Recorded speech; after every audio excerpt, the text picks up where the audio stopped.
El alboroto en la estación de Atocha era un mar de cabezas y maletas, un laberinto de prisas y adioses.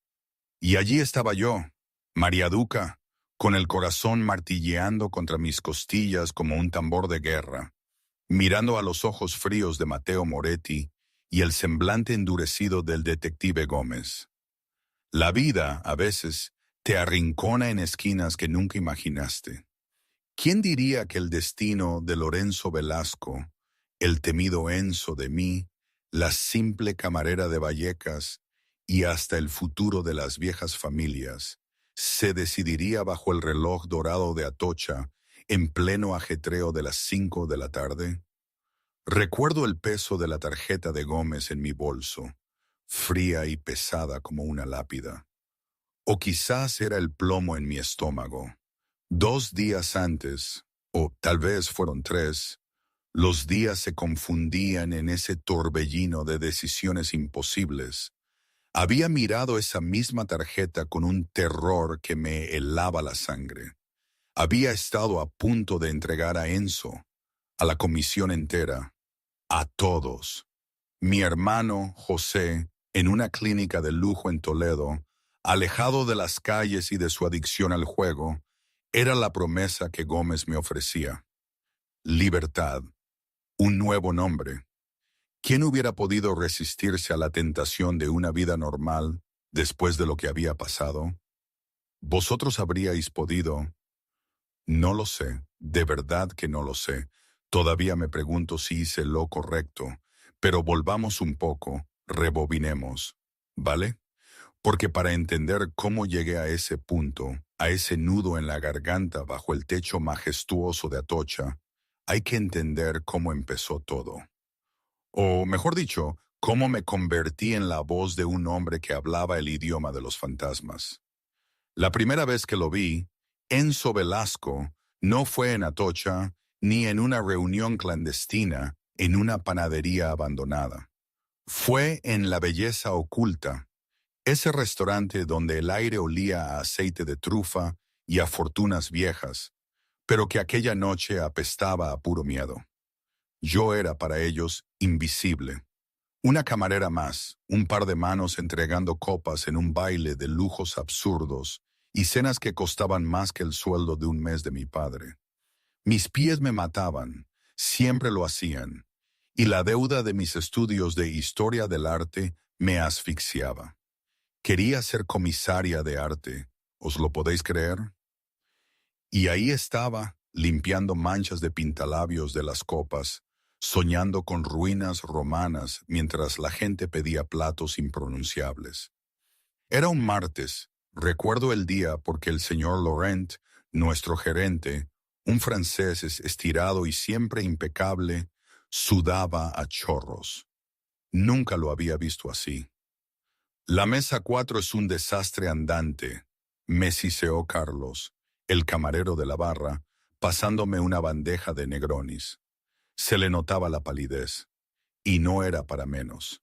6 hombres en el reservado, 5 armarios empotrados, y en el centro él, Lorenzo Velasco. No tenía pinta de matón, tenía pinta de depredador. Traje caro, pelo engominado y unos ojos que parecían brasas muertas, fijos en el pobre Lauren. No había tocado ni el pen, ni siquiera había abierto el menú. Lauren balbuceaba, ofreciéndole un vino caro, un Borgoña de no sé qué año, con 98 puntos Parker. Absurdo, pero Enzo simplemente había soltado unas palabras en un italiano rasposo, gutural, masticando las vocales y escupiéndolas. Un dialecto tan cerrado que ni Pablo, el sumiller de Milán, podía entender. Los cubiertos saltaron cuando Enzo golpeó la mesa. El restaurante entero, en Salamanca, se quedó en silencio. Ejecutivos, modelos, todos congelados con los tenedores a medio camino.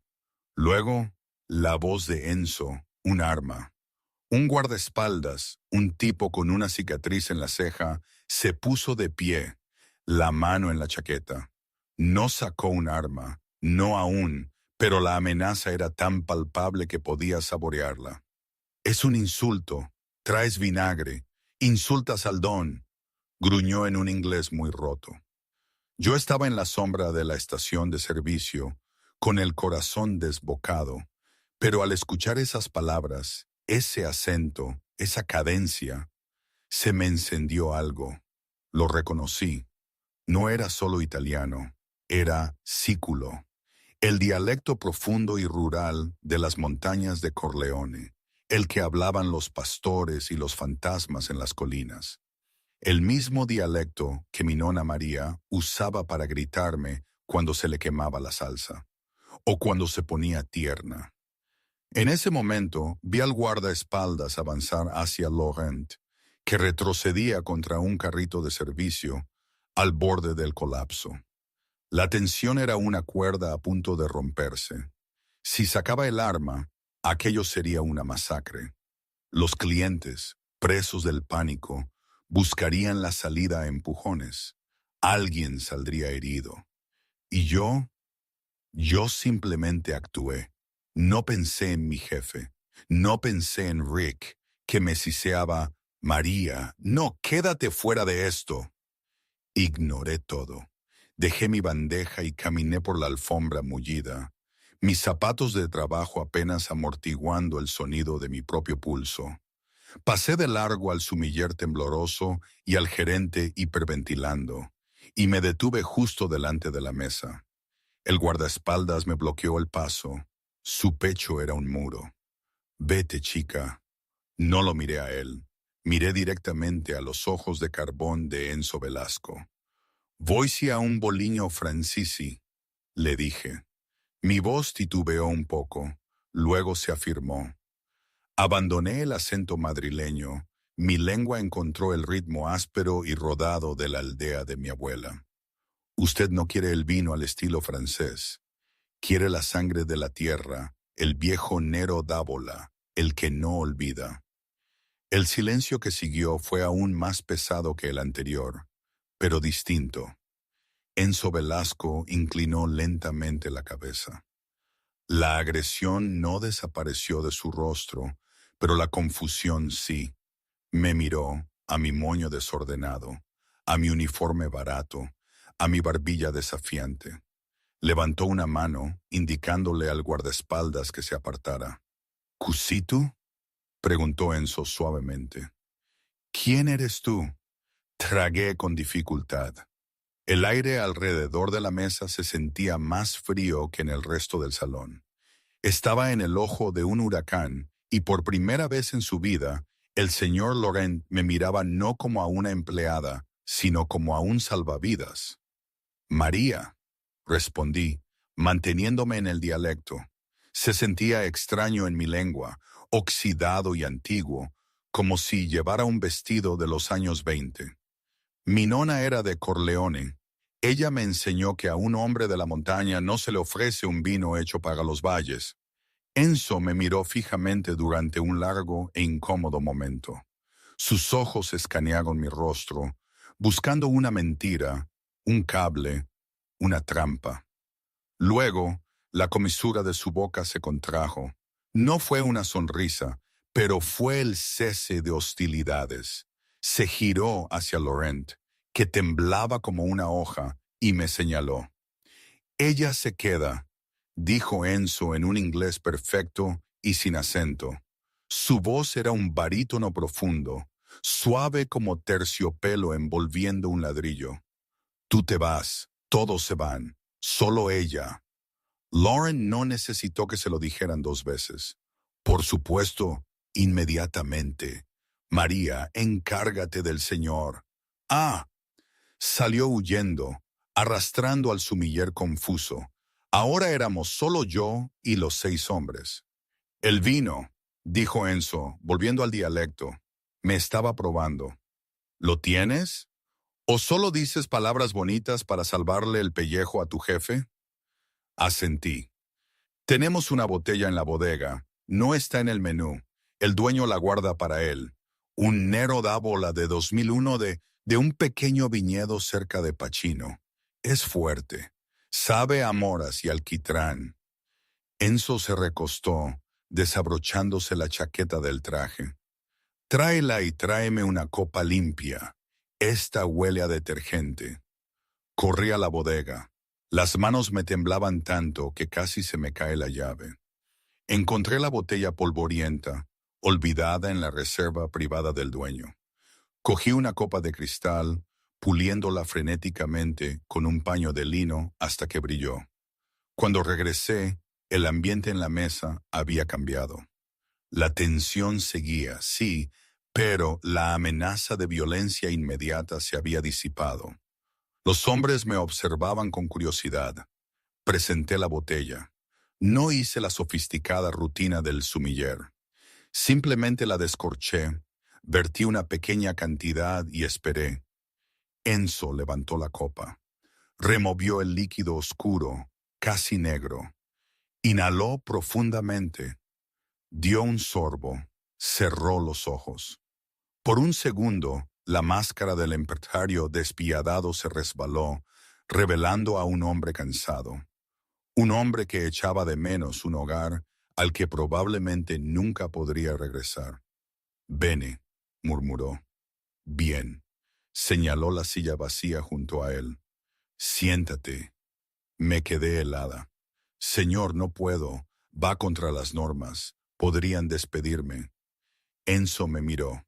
«Si te despiden, compraré este edificio y te contrataré de nuevo como dueña. Siéntate». Y me senté. Durante la siguiente hora, la dinámica de la belleza oculta se invirtió por completo. Los demás camareros observaban en shock desde la puerta de la cocina cómo la tranquila camarera se sentaba en la mesa principal con los huéspedes más peligrosos de la ciudad, que ahora ya no daban tanto miedo. Enzo no flirteó. Interrogó. «¿Hablas la vieja lengua?», dijo, cortando un bistec que yo me había asegurado personalmente de que estuviera poco hecho. «Pero naciste aquí, en España». «Vallecas», dije. «Madrid». «¿Por qué se fue tu familia?» «Mi abuelo debía dinero», dije con honestidad. Mentir a un hombre como él me parecía inútil. Lo olería. «Se fue en los 70. Nunca volvió. Mi nona se negaba a hablar español en casa. Decía que el español era un idioma para los negocios, pero el siciliano era para la familia». Enzo asintió lentamente. «Tu nona era una mujer sabia. ¿Y tú? Trabajas aquí sirviendo a franceses arrogantes. ¿Es este tu sueño?» «No», dije, bajando la vista a la mesa. «Estudié historia del arte. Quería ser comisaria. Pero la vida pasa. Mi padre enfermó. Facturas médicas. Dejé los estudios». «Dinero», dijo Enzo, con un toque cínico en la voz. «Siempre se reduce al dinero. Es el único idioma que todo el mundo habla con fluidez». Me sirvió vino en una copa. Dudé. «Bebe», me ordenó suavemente. «Es un pecado beber solo». Di un sorbo. Era rico, denso y delicioso. «Tienes una mente aguda, María», dijo Enzo, fijando sus ojos en los míos. «Escaneas la habitación. Viste el peligro. Actuaste. La mayoría de la gente se paraliza. Tú no». «Tenía miedo», admití. «El miedo es bueno. El miedo te mantiene vivo. Es la falta de miedo lo que mata a los hombres». Pidió la cuenta. Cuando llegó, más de 4,000 euros, Enzo no la miró. Arrojó una pesada tarjeta American Express negra a la bandeja. Al levantarse para irse, el restaurante pareció exhalar. Los guardaespaldas se pusieron en formación a su alrededor. Enzo se abotonó la chaqueta, volviendo a hacer la estatua. Se detuvo junto a mi silla, se inclinó, su boca cerca de mi oído. Pude oler su colonia, sándalo, tabaco y aire frío. «Le salvaste un viaje al hospital a tu gerente esta noche», susurró. «No olvido los favores y no olvido las caras». Y se fue. Me quedé allí, aturdida. Miré el recibo de la tarjeta de crédito que había dejado en la mesa. En la línea de la propina no había escrito un porcentaje. Había escrito un número, 5,000 euros, y debajo un número de teléfono. Al día siguiente, mi vida no se sentía como un cuento de hadas. Se sentía como una resaca. Me desperté en mi pequeño apartamento de Vallecas. El traqueteo del tren elevado sacudía mis ventanas. La noche anterior parecía una alucinación, excepto por el recibo que había doblado en mi bolsillo. 5,000 euros. Eso eran 3 meses de alquiler. Eso era un pellizco de mis préstamos estudiantiles. Era libertad. Pero el número de teléfono me quemaba en la mente, como una herida. Fui a trabajar. La atmósfera en la belleza oculta había cambiado. El señor Laurent me trataba con una extraña mezcla de reverencia y sospecha. No me regañó por llegar 5 minutos tarde. De hecho, me trajo un café. «Te ha llamado», dijo Laurent, con la voz tensa. Me quedé helada junto a la máquina de café. «¿Quién?» «La señora Velasco, su asistente, ha llamado. Tiene una reserva para esta noche, a las 8. Ha especificado que sea su camarera exclusiva. No debes atender otras mesas». Un escalofrío me recorrió la espalda. «Yo no puedo. Es el cumpleaños de mi hermano esta noche. Pedí salir antes». Laurent me miró como si estuviera loca. «María, no se le dice que no a Enzo Velasco. Si te vas, no vuelvas». Estaba atrapada, y como un idiota, cedí. ¿Qué se supone que haces cuando tienes una deuda así cuando ves una salida? En aquel momento, todo lo que mi nona me había advertido sobre cierta gente me sonaba a cuentos de viejas. Tenía 24 años, con el mundo echándome encima, y una oportunidad así, aunque peligrosa, era una oportunidad. Pensé, esto será solo por un tiempo, para pagar lo de José, luego me iré. ¡Qué inocente! Creí que podía controlar el fuego. A las 8 en punto llegó Enzo. Esta vez estaba solo, salvo por 2 guardaespaldas que se quedaron en la entrada, escudriñando la sala como agentes del servicio secreto. Se sentó en la misma mesa. Se veía cansado. Tenía ojeras, aunque su traje era impecable. Un Vioni azul marino que probablemente costaría más que la póliza de vida de mi padre. «Viniste», dijo cuando me acerqué. «Trabajo aquí», le respondí, tratando de mantener un tono profesional. «Y me pediste a mí». Así fue. Miró el menú, pero no lo leyó. «Odio comer solo. Hace que la comida sepa a ceniza. Siéntate». «Señor, anoche fue una excepción. El gerente...»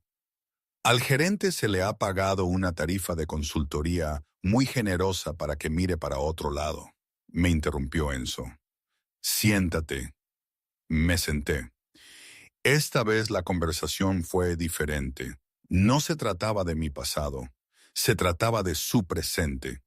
Volvió a hablar en dialecto, como si estuviera poniendo a prueba mi resistencia. Habló de contratistas que no entregaban hormigón. Habló de sindicatos locales que lo estaban exprimiendo. Habló en código, pero yo había crecido escuchando los susurros de mi tío en la cocina. Sabía que hormigón significaba territorio y sindicatos significaban familias rivales. «¿Por qué me cuentas esto?», le pregunté en voz baja después de que se desahogara sobre un envío desde Nueva Jersey. «Soy una camarera. Podría ir a la policía». Enzo se rió. Fue un sonido seco y sin humor. «La policía, la mitad de la comisaría está en mi nómina y la otra mitad intenta construir un caso rico que tardará 10 años. No irás a la policía, María». «¿Por qué no?» «Porque necesitas dinero». Sacó una carpeta de su maletín y la deslizó por la mesa. Abrí la carpeta y se me cortó la respiración. Era un expediente sobre mi hermano, José. José tenía 22 años, un adicto al juego que se creía un profesional del póker. El expediente contenía fotos de José entrando en un casino clandestino en Carabanchel. Contenía copias de pagarés. Tu hermano debe 40.000 euros a la familia Rossi, dijo Enzo con calma. Los Rossi son desordenados. No envían cobradores de deudas. Envían cirujanos con bates de béisbol. Sentí que la sangre se me iba de la cara. Cerré la carpeta de golpe. ¿Qué quieres? ¿Lo estás amenazando? No, dijo Enzo. Estoy ofreciendo un trato. Se inclinó hacia adelante, sus ojos intensos. Necesito una traductora, no para menús, sino para reuniones. Hablas español perfectamente, puntualicé. Lo hago. Pero los hombres con los que trato, la vieja guardia de Calabria, los enviados de Palermo, hablan con acertijos, hablan con proverbios. Necesito a alguien que entienda la cultura, no solo las palabras. Necesito a alguien que pueda escuchar lo que no están diciendo. Necesito a alguien invisible. Una mujer, una camarera sirviendo café mientras los hombres hablan de negocios. ¿Quieres que te espíe? Susurré. Quiero que seas mis oídos. A cambio compro la deuda de tu hermano. La liquido. Él se va libre y te pago 10.000 al mes. Miré a aquel hombre. Era peligroso. Era un criminal. Era todo de lo que mi nona me había advertido. Pero al ver las fotos de José, su rostro delgado, su mirada perdida, supe que no tenía elección. Los Rossi lo destrozarían. ¿Cuándo empiezo? Le pregunté. Enzo sonrió. Esta vez la sonrisa le llegó a los ojos. Era una sonrisa terriblemente encantadora. Ahora mismo, dijo, termina tu vino. Tenemos una reunión en el barrio de las Letras a medianoche. ¿Y María? Sí. Quítate el delantal. Ya no sirves la comida. Sirves a la familia. A ver, aquí tengo que parar un momento. En serio, si me lo cuentan, yo misma me hubiera reído. Una chica de Vallecas, con sus deudas de la universidad, trabajando para la mafia o lo que sea que fueran estos tipos. Era como sacado de una película mala, de esas que ves un domingo por la tarde para reírte un rato. Pero no, era mi vida, y el miedo que sentía era muy real. El olor a miedo en la belleza oculta no era una metáfora. Era mi respiración acelerada, el sudor frío en la nuca. Y lo de José, eso era de verdad. La idea de que lo pudieran destrozar por una apuesta estúpida me ponía enferma. Así que, ¿qué iba a hacer? ¿Decir que no? ¿Volver a mi vida invisible? Era un callejón sin salida con una luz al final que brillaba demasiado fuerte. Una luz peligrosa, pero era una luz al fin y al cabo. Y yo estaba harta de la oscuridad, demasiado cansada para seguir siendo invisible. Así que seguí, y seguí adelante, con el corazón en un puño, claro, pero seguí. La reunión de medianoche tuvo lugar en la trastienda de una panadería en la calle del Codo, que oficialmente había estado cerrada desde 1998. Las ventanas estaban pintadas y el aire del interior olía a harina rancia, espresso y puros de alta calidad. Yo me senté a la derecha de Enzo. Ya no llevaba mi uniforme de poliéster. Enzo había enviado a una estilista a mi apartamento 2 horas antes de la reunión. Ahora vestía una blusa de seda negra, pantalones entallados y tacones que resonaban ominosamente en el suelo de linóleo. Parecía una abogada o la esposa de un sicario. Me sentía una impostora, una actriz en una obra absurda. Al otro lado de la mesa estaba don Salvador, un hombre que parecía un abuelo amable hasta que veía sus manos. Estaban cubiertas de manchas hepáticas y cicatrices, apoyadas en la empuñadura de un bastón de plata. Estaba flanqueado por dos sobrinos, hombres agresivos con chaquetas de cuero, que no paraban de mirarme la garganta. Don Salvador le da la bienvenida, traduje, mi voz firme a pesar del rápido latido de mi corazón. Dice que el tiempo ha estado frío para esta época del año. Enzo no miró a Salvador, miró sus uñas. Dile que no vine aquí para discutir de meteorología. Dile que vine por los contenedores de carga en el puerto de Valencia. Cambié al dialecto calabrés pesado que Salvador usaba, un cambio distinto del siciliano que usaba con Enzo. Non simu tempo voluntara. Salvador sonrió, revelando unos dientes amarillentos. Empezó a hablar, su voz un murmullo bajo. Habló de familia, de tradición, de cómo la fruta en los contenedores era fresca, pero los agentes de aduanas tenían hambre. Escuché, mi cerebro trabajando a toda máquina. No era solo traducción, era decodificación. Fruta significaba cocaína, agentes de aduanas significaba sobornos. Pero había algo más. Salvador seguía usando una frase específica. L'amico dell'orto, el amigo del jardín. En italiano estándar sonaba inocente, pero en el dialecto específico de las montañas de Aspromonte, donde Salvador había nacido, el amigo del jardín era un código antiguo para un traidor, una serpiente. Me quedé helada, miré a los sobrinos. Estaban inquietos. Uno de ellos tenía la mano cerca del cinturón, no en una funda, sino cerca de un pequeño detonador remoto sobre la mesa. ¿Qué ha dicho?, preguntó Enzo, su voz baja. Me incliné, fingiendo servirle un vaso de agua a Enzo. Mis labios rozaron su oído. Está mintiendo, susurré. Sigue haciendo referencia a un amigo en el jardín. En su pueblo, eso significa una trampa. No te está vendiendo la ruta, te está vendiendo a la policía. Los agentes de aduanas hambrientos no buscan sobornos. Están esperando afuera. Enzo no se inmutó, no miró la puerta, no miró a los sobrinos. ¿Estás segura?, murmuró. Recuerdo a mi abuelo contando historias sobre la guerra en las montañas. Le susurré de vuelta. El amigo en el jardín es a quien matas antes de que te muerda. Enzo asintió, un movimiento microscópico. Se levantó bruscamente. La silla chirrió contra el suelo. Los sobrinos de Salvador saltaron, sus manos yendo a sus armas. Mis disculpas, don Salvador, dijo Enzo en inglés, su voz resonando. Mi asistente acaba de recordarme un compromiso apremiante.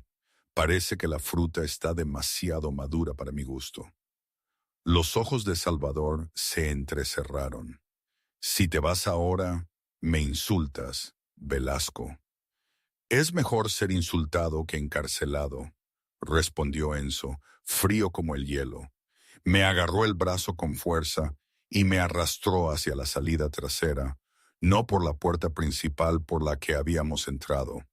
¡Muévete ahora!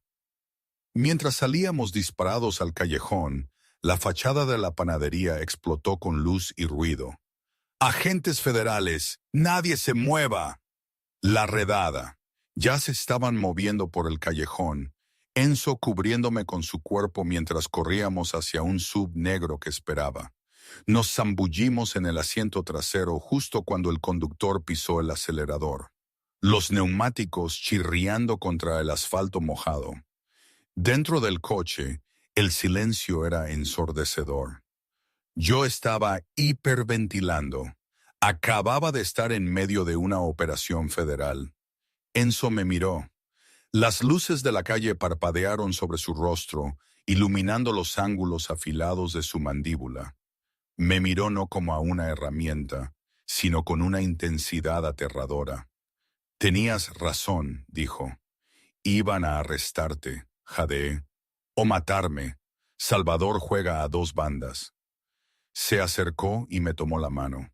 Su palma era áspera, su agarre posesivo. Tienes buen oído, María. Muy buen oído. Quiero irme a casa, dije. Mi voz temblaba. No puedo hacer esto. Estudié historia del arte. Sirvo pasta. Yo no huyo del FBI. Enzo me atrajo más cerca. El espacio entre nosotros se desvaneció. El olor a peligro y sándalo me abrumó. Ya no eres una camarera, dijo, su pulgar rozando mi punto de pulso. Eres la única persona en esta ciudad en la que puedo confiar.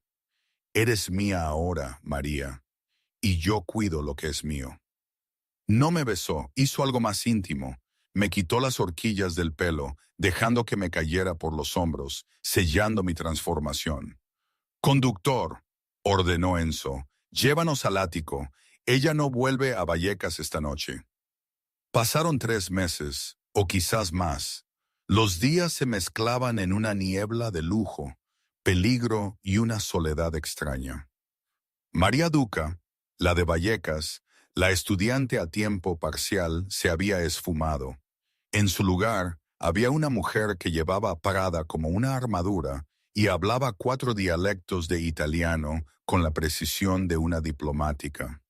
Vivía en una suite de invitados en el extenso ático de Enzo, con vistas a la Plaza de España de Madrid. Mis préstamos estudiantiles estaban pagados. Mi hermano José estaba en una lujosa clínica de rehabilitación en Toledo, financiada íntegramente por una subvención anónima. Tenía todo lo que me había preocupado perder: seguridad, dinero, estatus, pero era una prisionera.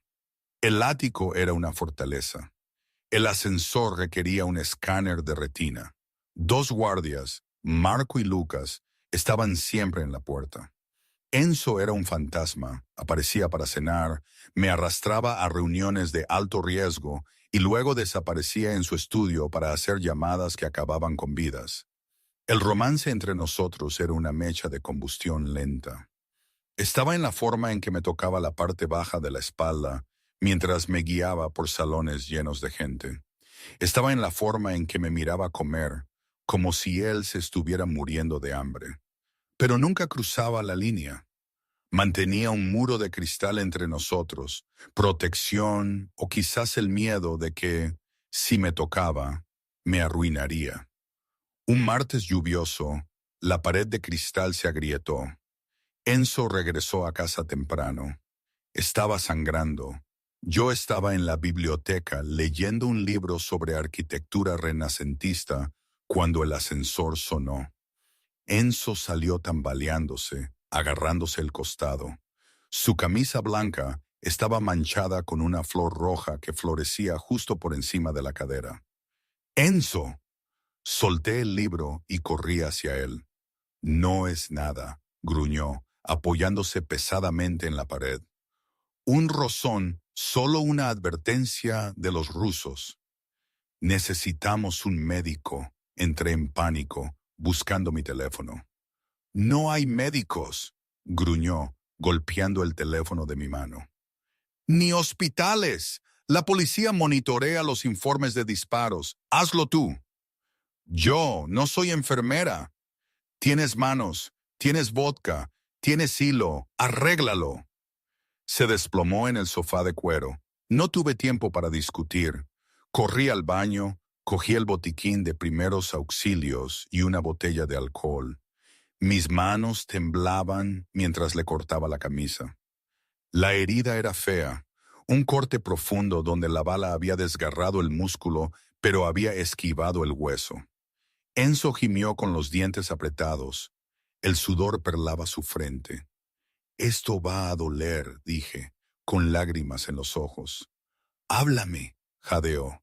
«Distráeme. Habla el dialecto». Limpié la herida, vertiendo alcohol sobre ella. Enzo siseó, su espalda arqueándose sobre el sofá. Enhebré la aguja. «La dura Kumari», susurré, recitando un viejo poema que mi nona solía decir. «El dolor es como el mar. Va y viene, pero la piedra permanece». Lo cosí. Fueron 20 minutos de tortura para ambos. Cuando até el último nudo y puse la gasa, sudaba tanto como él. Enzo se recostó, pálido, pero respirando con regularidad. Me miró, sus ojos borrosos por el dolor y la adrenalina. «Posees manos de oro», susurró en siciliano. «Eres un idiota», le respondí en español, limpiándome la sangre de las manos con una toalla. «Podrías haber muerto. ¿Para qué? ¿Más hormigón? ¿Más dinero?» «Por poder», dijo. «Para que nadie me diga nunca más qué hacer. Para que nadie pueda lastimar a la gente que cuido». Extendió la mano agarrándome la muñeca. Me atrajo hacia abajo. Esta vez no hubo resistencia. «María». Exhaló, me besó. No fue suave. Sabía a sangre, whisky y desesperación. Fue un beso que selló un pacto. Ya no era solo su empleada, era su cómplice. Era lo único que lo mantenía anclado a la humanidad. Le devolví el beso, enredando mis dedos en su cabello oscuro, olvidando el peligro, olvidando al FBI, olvidando que era un monstruo. En ese momento, era solo un hombre que me necesitaba. Pero la burbuja estalló a la mañana siguiente. Fui al mercado local, una de las pocas libertades que se me permitían siempre que Marco me siguiera a 10 pasos. Estaba comprando naranjas cuando un hombre con gabardina chocó conmigo. «Disculpe», dije. «Hola, María», dijo el hombre. No se movió. Levanté la vista.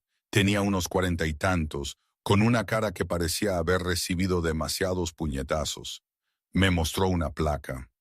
«Detective Gómez, Unidad de Delincuencia Organizada de la Policía Nacional». Se me heló la sangre. Miré hacia atrás. Marco estaba distraído, mirando a una chica en el puesto de flores. «No tengo nada que decirle», susurré, dándome la vuelta para irme. «Sabemos lo de Toledo», dijo Gómez. Me detuve. «José Duca, carácter soleado, rehabilitación cara. 50.000 euros al mes pagados por una empresa fantasma rastreada hasta Velasco Construcciones». Gómez se acercó. «Estamos construyendo un caso rico, María. Tenemos las escuchas de la panadería. Sabemos que estabas allí. Eso te convierte en cómplice de conspiración. Son 15 años en una prisión federal». «Yo solo soy una traductora», balbucé. «Y José es solo un yonki», dijo Gómez cruelmente.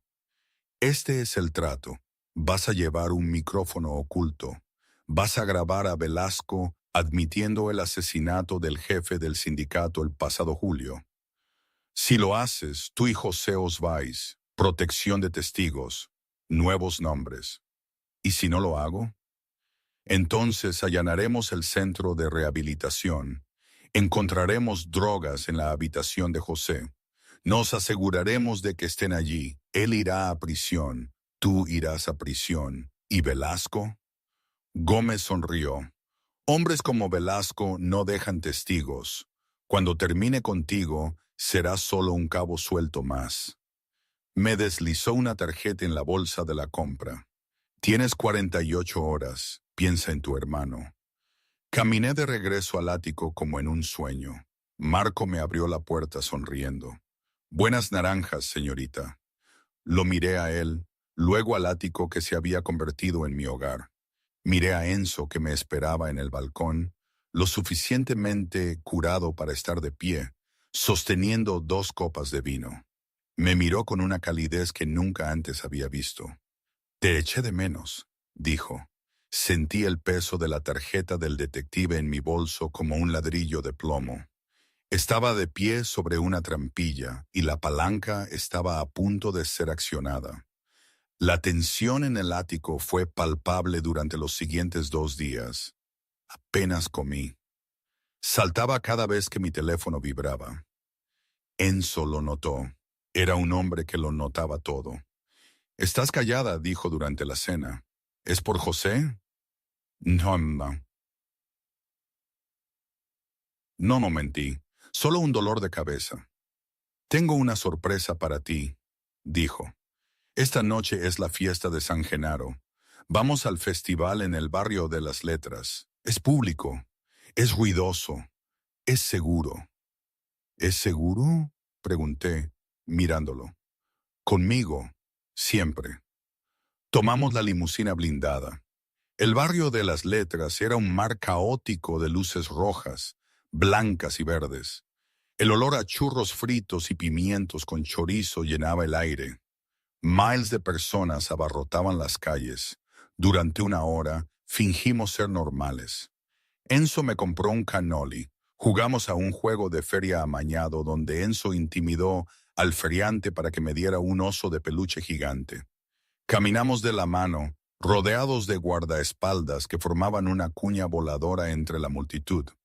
Pero la noche no era solo para divertirse, era una cumbre. Entramos en Il Cortile, un famoso restaurante que había sido desalojado de todos los demás clientes. El jardín trasero estaba lleno de los jefes de las 5 familias. Era una reunión de tratado de paz, una reunión para dividir los territorios del recientemente fallecido Don Salvador. Este era el momento que Gómez quería. Esta era la reunión donde discutirían los asesinatos, las extorsiones, el hormigón. Si yo llevaba un micrófono oculto, podría acabar con todos ellos. Pero no lo llevaba. Había tirado la tarjeta de Gómez por el inodoro. No porque no tuviera miedo, sino porque, por alguna razón, mi lealtad se había desviado. Alguien que me vio, alguien que me escuchó. Era una locura. Me senté junto a Enzo. El aire estaba espeso con humo y testosterona. Al otro lado de la mesa, un hombre que no había conocido antes. Este era Mateo el carnicero Moretti. Era joven, llamativo y odiaba a Enzo. Velasco trae a su mascota, se burló Moretti, hablando en español. ¿Hace trucos? La mano de Enzo se apretó sobre su copa de vino. Ella habla mejor italiano que tú, Mateo, y tiene más honor. ¿Honor? Moretti se rió. Escuchamos rumores, Enzo. Escuchamos que te estás ablandando. Escuchamos que estás saldando deudas de yonquis en Toledo. Me quedé helada. ¿Cómo lo sabía? El rostro de Enzo se quedó en blanco. Cuidado, Mateo. Soy cuidadoso, dijo Moretti. Cambió a un dialecto. No era siciliano, no era calabrés. Era una jerga extraña y cortada utilizada por la camorra de Nápoles. Ulupu dorma capu dura, le dijo Moretti a su socio a la izquierda, sonriendo. El lobo duerme con la oveja. Luego añadió algo más rápido, más bajo. Stasira ulupu mori. Mi mente se aceleró. Separé las vocales. Analicé la sintaxis. Stasira, esta noche. Ulupu, el lobo. Mori, muere. Esta noche, cuando empiecen los fuegos artificiales, el lobo muere. Moretti sonrió a Enzo, levantando su copa en un brindis. Por la paz. Enzo extendió la mano hacia su copa. No, grité. Le golpeé la copa de la mano a Enzo. El vino tinto se estrelló contra el mantel blanco, manchándolo como sangre. La sala estalló. Las armas fueron desenfundadas al instante. 10 hombres se pusieron de pie, las sillas cayendo. ¡Está loca!, gritó Moretti. Ha atacado al Don, te va a matar. Cuando empiecen los fuegos artificiales, el vino no es el veneno. El momento sí, le grité a Enzo, agarrándole las solapas. ¡Es una emboscada! Enzo me miró a Moretti. En ese mismo instante, el primer fuego artificial del festival estalló en lo alto con un estruendo masivo. Simultáneamente, el camarero que estaba detrás de Enzo, un hombre que había estado rellenando vasos de agua, dejó caer una jarra y sacó una pistola con silenciador de la cintura. El ruido de los fuegos artificiales enmascaró el sonido de la corredera deslizándose, pero Enzo ya estaba en movimiento. Había confiado en mi traducción. Empujó la mesa hacia adelante, inmovilizando a Moretti contra la pared. Giró, agarrando la muñeca del camarero justo cuando la pistola disparó. La bala, destinada al cerebro de Enzo, destrozó un espejo detrás de él. Se produjo el caos. Los guardaespaldas de Enzo abrieron fuego. El jardín se convirtió en una zona de guerra. Aquí es donde, si me pongo a pensar, es donde creo que Enzo sintió el miedo de verdad. Me contó luego, ya más tranquilo, que en ese segundo, entre el estallido del fuego artificial y mi grito, supo que su vida dependía de que me creyera. Me dijo que lo único que vio fue la certeza en mis ojos, no la desesperación o el pánico que debía tener. Que en ese instante no era su traductora, era su brújula. Que cuando yo le grité, él sintió un golpe helado de pánico, no por su vida, sino por si mi información era errónea. Que se movió por instinto, sí, pero el instinto activado por una confianza ciega en mis palabras. Fue un momento, me dijo, en el que toda su vida de boss se redujo a la voz de una chica de Vallecas, que se sintió expuesto y por primera vez en mucho tiempo, realmente humano. Nunca lo olvidaré. ¡Agáchense!, rugió Enzo, arrojándome al suelo y cubriéndome. Los escombros caían sobre nosotros. ¡Tenemos que irnos!, gritó Marco, devolviendo el fuego a los hombres de Moretti. Enzo me arrastró. Corrimos por la cocina, esquivando cocineros y platos volando. Salimos a la calle abarrotada del festival. La multitud vitoreaba los fuegos artificiales, completamente inconsciente de que una masacre estaba ocurriendo a 50 metros de distancia. «No podemos usar el coche», gritó Enzo por encima del ruido de las explosiones. «Tendrán la calle bloqueada. Necesitamos desaparecer». «¿A dónde?», grité. «¿Saben dónde vives?». Enzo me miró. Estaba sin aliento, su traje roto, sus ojos salvajes. «No es mi lugar, el tuyo, mi apartamento». «Vallecas, nadie sabe que existes allí ya. Es el último lugar donde buscarán». Corrimos a la estación de metro, mezclándonos con la multitud de turistas que abandonaban el festival. El jefe de la mafia siciliana y su traductora, acurrucados en el vagón final del tren, huyendo por sus vidas. Mientras el tren traqueteaba bajo el río Manzanares, o al menos por algún túnel húmedo y oscuro de Madrid, Enzo me miró. No dijo gracias. Sacó su teléfono del bolsillo. Marcó un número. «Está hecho», dijo al teléfono. Moretti giró. «Quema todo. Empieza por sus almacenes». Colgó y me miró. «Me salvaste de nuevo», dijo suavemente. «Me libraste de la deuda de mi hermano», respondí, apoyando la cabeza en su hombro, exhausta. «Estamos en paz». «No», dijo Enzo, su voz oscura. «No estamos en paz. Apenas estamos empezando». Pero yo sabía algo que Enzo no sabía. Mientras el tren entraba en Vallecas, vi a un hombre con un abrigo beige de pie en el extremo del vagón leyendo un periódico. Era el detective Gómez, y estaba sonriendo. El tren final chirrió, metal contra metal, las luces parpadeando en un ritmo epiléptico mientras el vagón se mecía violentamente. Para los turistas era solo el metro. Para mí era un ataúd de acero moviéndose a 60 kilómetros por hora. El detective Gómez estaba en el extremo del vagón. No sacó un arma. No allí. No con civiles mirando. Simplemente miró.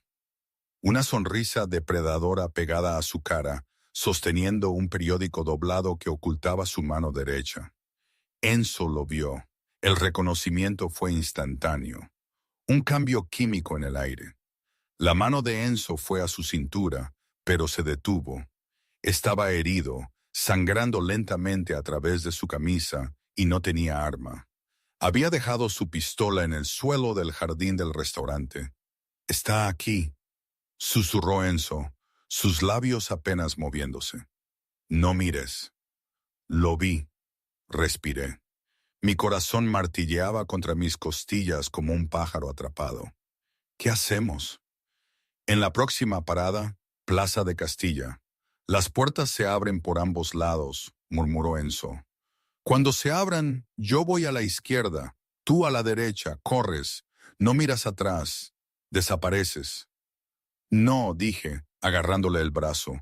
La seda de su traje arruinado estaba húmeda de sudor. No estás solo. Mira al hombre junto a las puertas correderas y al que finge dormir cerca del conductor. Nos están encerrando. Enzo escaneó el vagón. Tenía razón. Era una trampa mortal. Gómez no había venido a arrestarlos, había venido a acorralarlos. Chica lista, dijo Enzo, una sonrisa sombría asomando a sus labios. Entonces no esperamos a la estación. Enzo se puso de pie, alcanzó la manija de emergencia roja etiquetada «No tirar». «Agárrate», ordenó. Tiró de la manija con todas sus fuerzas. Los frenos se activaron con un grito ensordecedor. El tren no solo se detuvo, se estremeció como si hubiera chocado contra una pared. Los pasajeros salieron disparados hacia adelante. Los turistas gritaron. El equipaje voló por el vagón. En el caos, las luces se apagaron por completo. «¡Vamos!», rugió Enzo. No fue por las puertas. Pateó la ventana de la cabina del conductor al final del vagón, destrozando el cristal. Me agarró por la cintura y me hizo a través de la abertura dentada, hacia la pasarela estrecha y aterradora del túnel del metro. Caímos con fuerza sobre el frío hormigón. El túnel estaba completamente oscuro, oliendo a ozono, basura y polvo antiguo. A nuestra izquierda, el tercer riel electrificado zumbaba con un voltaje letal. «¡Muévete!», gruñó Enzo, arrastrándome hacia arriba. Corrimos a través de la oscuridad, guiados solo por las luces distantes de la estación adelante y la adrenalina inundando nuestras venas. Detrás de nosotros, escuchamos gritos. Un haz de linterna cortó la oscuridad, rozándonos por centímetros. «¡Alto!». La voz de Gómez hizo eco en las paredes del túnel, distorsionada y demoníaca. «No puedes huir de la Policía Nacional». «Velasco». «No es Policía Nacional esta noche», jadeó Enzo cojeando pesadamente. «Es freelance». Llegamos a una escalera de mantenimiento de emergencia que conducía a una rejilla de la calle. Enzo me empujó primero. Aparté la pesada rejilla de hierro, jadeando mientras el aire frío de la noche de Madrid golpeaba mi rostro. Salimos a un callejón en Usera, a kilómetros de la seguridad de mi apartamento, pero fuera de la trampa. «Mi pierna», gimió Enzo, desplomándose contra un contenedor de basura. La carrera había abierto sus puntos. El lado de su camisa estaba empapado de negro. «Necesitamos un coche», dije frenéticamente. «Necesitamos ir a Vallecas». «No», jadeó Enzo. «Vallecas está quemado. Te conocen, saben tu dirección». «¿Entonces a dónde?». Enzo me miró, sus ojos vidriosos. «El único lugar donde los lobos no irán». Se desmayó. «El santuario». No llamé a una ambulancia, no llamé a un taxi. Robé. Encontré una furgoneta de reparto con el motor en marcha fuera de una bodega, el conductor dentro comprando cigarrillos. Ayudé a Enzo a subir al asiento del pasajero, me puse al volante y conduje. Conduje con la fría precisión que Enzo me había enseñado. No fui a Vallecas. Conduje por las afueras, pasando por barrios gentrificados, hacia las zonas industriales olvidadas de los suburbios de Madrid. Conduje a un lugar que no había visitado en 10 años, la iglesia de San Miguel. Era una iglesia de ladrillo desmoronado, donde mi abuelo había sido diácono. El sacerdote, el padre Tomás, tenía 90 años y estaba medio ciego, pero le debía a la familia Duca una deuda que abarcaba 3 generaciones. Aporreé la puerta de la rectoría a las 2 de la mañana. Cuando el padre Tomás la abrió, confundiéndonos con fantasmas, le hablé en dialecto. Padre, necesitamos santuario. La sangre llama a la sangre. Esas palabras, salidas de mi boca, resonaron de una forma que nunca hubieran tenido sentido para la María que solo leía de arte. Escondimos a Enzo en el sótano, en una cama de campaña que solía usarse para la gente sin hogar. Durante 3 días el mundo exterior ardió. Las noticias informaban de un tiroteo entre bandas en el barrio de Las Letras y de una búsqueda de Enzo Velasco. El FBI congeló sus activos. La familia Velasco estaba en caos, con capitanes luchando por el trono, asumiendo que el jefe estaba muerto. Yo volví a ser su enfermera. Le di sopa hecha con la escasa despensa del cura. Le cambié los vendajes. Dormí en una silla junto a él, agarrándole la mano. En el silencio del sótano, despojado de sus trajes, su dinero y su poder, Enzo Velasco cambió. La armadura se desprendió. ¿Por qué?, preguntó la tercera noche. La fiebre había remitido. Estaba sentado, débil, pero lúcido. Podrías haberme dejado en el túnel. Podrías haber llegado a un acuerdo con Gómez. No hago tratos con traidores, dije, pelando una manzana con un cuchillo de cocina. Te arruiné la vida, dijo Enzo en voz baja. Eras una estudiante de arte. Ahora eres una fugitiva conduciendo una furgoneta robada. Mi vida era aburrida, dije, dándole una rodaja de manzana. Era invisible. Tú me viste. Enzo me miró. La luz del sótano proyectaba largas sombras en su rostro. No solo te vi, María. Te escuché. Eres la única que me dice la verdad. Se metió la mano en el bolsillo, lo único que había salvado del traje. Era un pequeño y pesado anillo de sello, el escudo del clan Castelvetrano. Si muero, dijo, poniéndomelo en la palma de la mano, llévate esto a mi primo en Palermo. Él te protegerá, te dará una nueva vida. No vas a morir, dije, cerrando sus dedos sobre el anillo, porque vamos a recuperarlo todo. ¿Recuperar qué? Todo. La resurrección. Al 5.º día hice una llamada telefónica. No llamé a los tenientes de Enzo. Probablemente estaban comprometidos. Llamé al número que estaba en la parte de atrás de la tarjeta de visita que Matteo Moretti había tirado sobre la mesa, el número del jefe rival. Organicé una reunión, no en un callejón oscuro, sino en el lugar más público imaginable, la estación de Atocha, bajo el reloj, en hora punta. Enzo se opuso. Es un suicidio, argumentó, tratando de levantarse. No, dije yo, arreglándole la corbata, una barata que había comprado en una tienda de segunda mano. Es política. Me enseñaste a leer la habitación. Ahora, déjame hablar. Llegamos a Atocha a las 5 de la tarde. La estación era una colmena de viajeros. De pie bajo el reloj dorado estaba Matteo Moretti, con una mirada de suficiencia, flanqueado por 4 guardaespaldas y el detective Gómez. Enzo se acercó a él. Parecía maltrecho. Cojeaba, pero llevaba sus heridas como medallas. La multitud se apartaba a su alrededor, sintiendo la violencia que irradiaba de los dos hombres.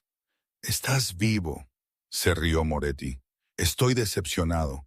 Estaba planeando tu funeral. Elegí unas flores preciosas». «¿Fallaste?», dijo Enzo secamente.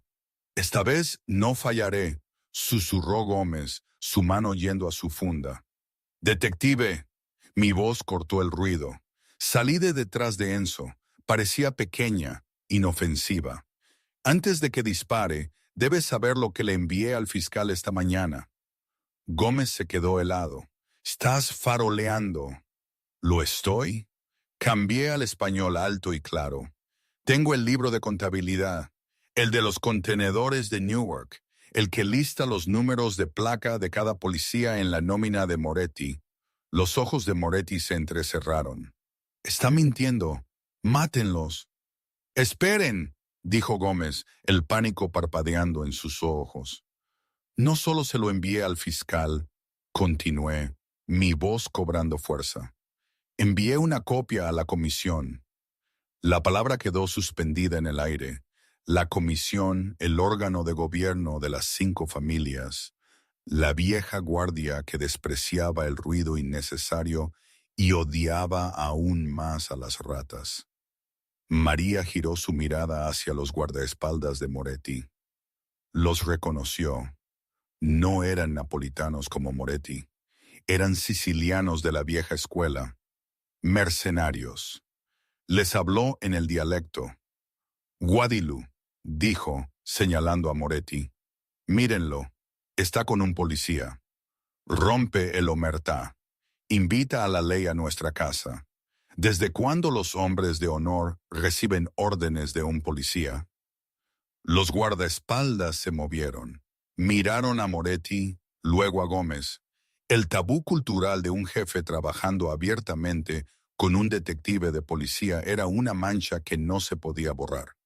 ¡Es una bruja!, gritó Moretti. ¡Dispárenle! Me llama bruja porque digo la verdad, dijo María, su voz bajando a un susurro áspero. El pescado apesta por la cabeza. El guardaespaldas principal, un hombre gigantesco con una cicatriz, miró a Moretti. Vio el miedo en los ojos del jefe. Vio la sociedad con Gómez. El guardaespaldas dio un paso atrás. Se cruzó de brazos. No servimos a ratas, gruñó el guardaespaldas en italiano. El rostro de Moretti se puso blanco. Estaba solo. ¡Gómez!, gritó Moretti. ¡Haz algo! Gómez sacó su pistola, pero Enzo fue más rápido.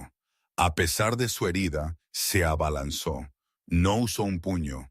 Usó una pluma estilográfica, una Mont Blanc que había sacado de su bolsillo.